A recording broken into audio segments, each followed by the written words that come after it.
All right. We are now officially into circular motion. The big idea, the overarching idea in circular motion rotation is everything that you had a translational version for, you now have a rotational version for. For example, you know position. What's the rotational version of position? Angular position. Angular position. What's that mean? A certain angle from the original position. No, that would be angular displacement, right? Angular position is just the position Position from the positive x. along the circle, right? And traditionally in trig class or whatever, you measure it from the positive x-axis going counterclockwise, right? All right. Velocity, what's the rotational version of velocity? Angular velocity. Angular velocity, what's that? How many radians per second? Radians per second, right. Acceleration, what's the rotational version? Angular acceleration. Angular acceleration, what are the units of that going to be? 1 over seconds squared. Radians per second squared. All right. Mass. What is mass? What's mass do in translational world? What is mass? It's matter. It's matter. Okay. So when you're working problems with mass, what's the effect of mass on a system? If you have more mass, There's more inertia. more inertia. So there must be a rotational version of mass called rotational inertia, right? The resistance. What is inertia? Resistance. Not resistance to movement, but resistance to acceleration. Resistance to change in motion. So if something's spinning and it has a lot of rotational inertia, what's that mean? Hard to slow it down or speed it up, right? Some things are really easy to slow down or speed up rotationally. Some things are really hard. All right, force. What's the rotational version of force? Torque. What's the rotational version of momentum? Angular momentum. All right. Translational kinetic energy. Rotational kinetic energy. All right. And power. Force times velocity. Power becomes Times angular velocity. torque times, yeah, it's just the same thing. Force becomes torque and velocity becomes angular velocity, and that's it. All right, so every single idea and theorem and law and whatever that we had in translational world, we're going to have in rotational world. And so you're going to learn all the rotational versions of everything. And then you're going to have problems that combine translation and rotation all in one problem. Because if you think about it, you just took a look at a car and figured out how the car works. Well, what's a car do? Fundamentally. Converts translational energy to rotational energy back to translational energy again. Right? Well, you're going to have problems that are combinations of the two. Sound good?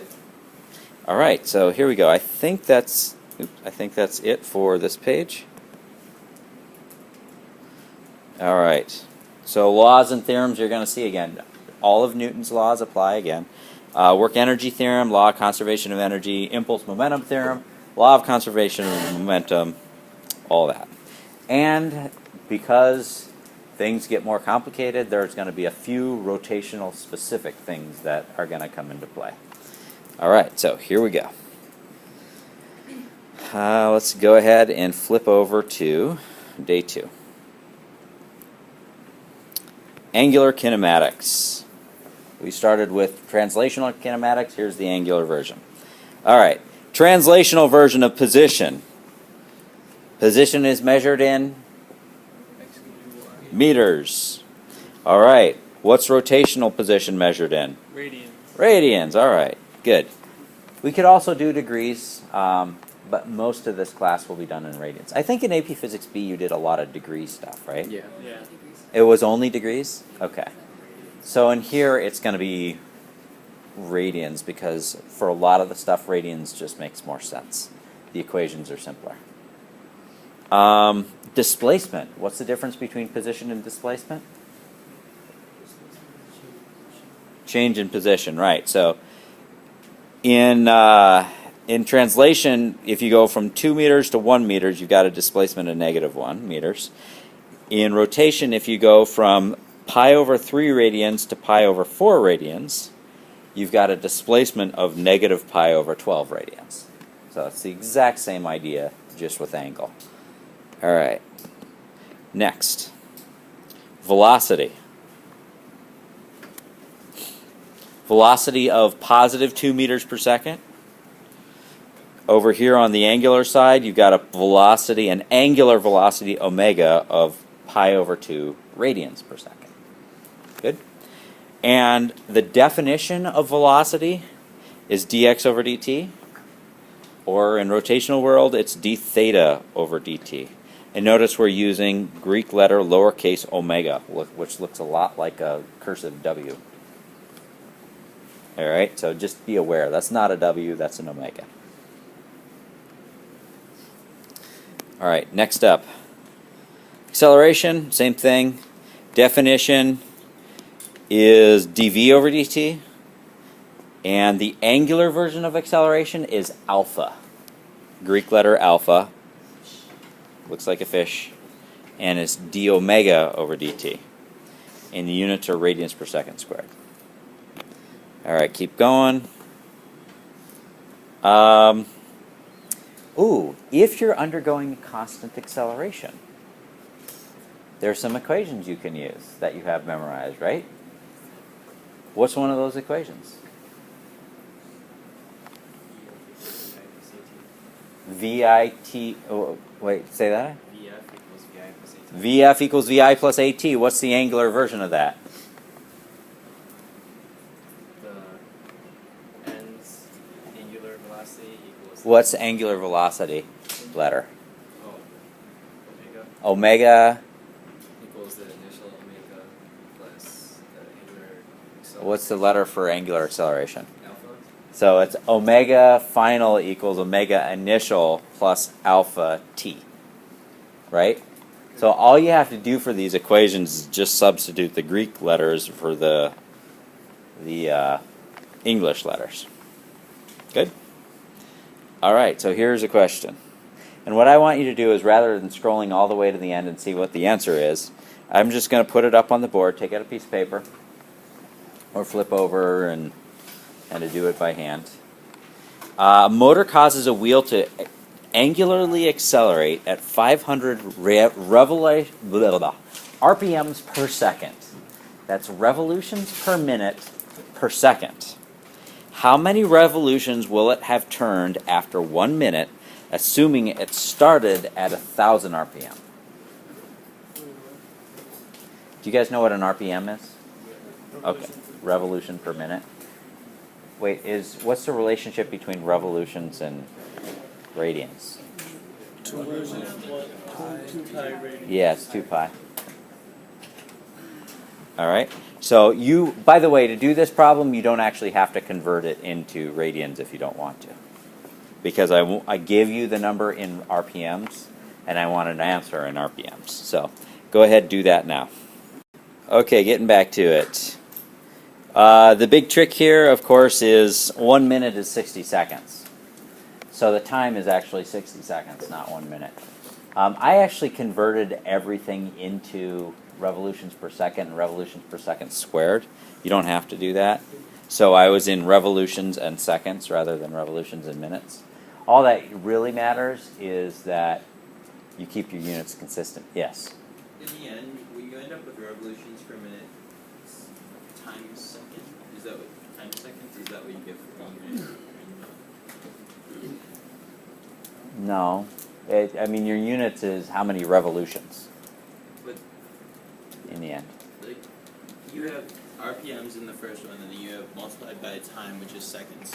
So RPM times seconds, and then the second one is the same. And how does that equal revolutions? Oh, down at the bottom? All right, so this one right here, this is 16.67 revolutions per seconds times seconds. Right? So revolutions per second times seconds is revolutions for this one. then this one is 8.33 revolutions per second squared times seconds squared. Yeah. So total 1,600 for 16,000. All right, we good? All right, so these problems can get a little bit tricky. You already are kind of introduced to one of the complications in rotational motion. Half the time, the problem will give you RPMs, or give it to you in terms of revolutions, and then the other half of the time, they'll give it to you in terms of radians. Yeah. Usually, or a lot of the times, radians are just easier.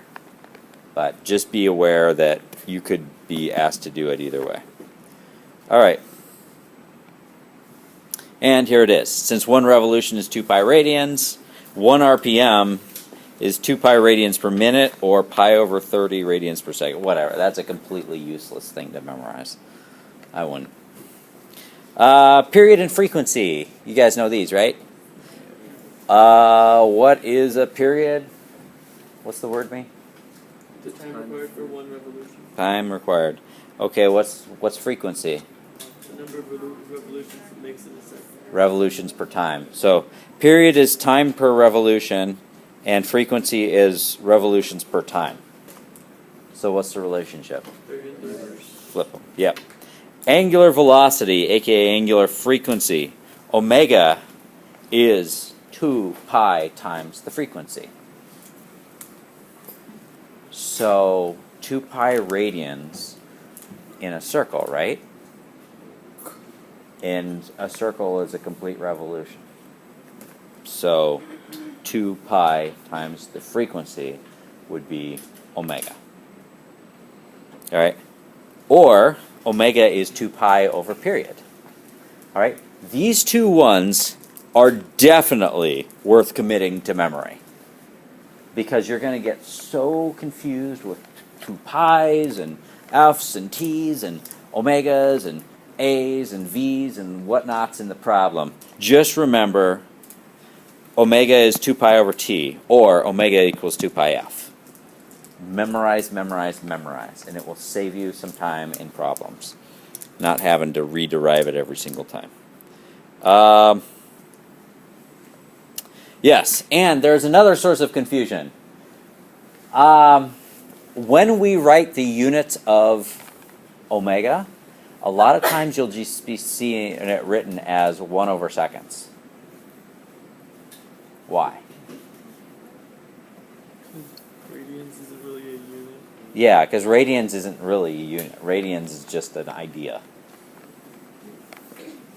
All right? So if you see the units written as 1 over seconds, that could either be revolutions per second or it could be radians per second. It's ambiguous.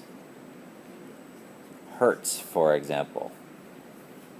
What's hertz? It's frequency. Like 10 hertz. That's frequency. Is that angular frequency or is that frequency? That's frequency. That's revolutions per second, not radians per second. All right. So just be on the lookout for that. You're going to be looking for context clues in problems to know which one they're talking about.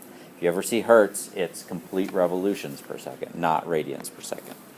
All right, and that is it.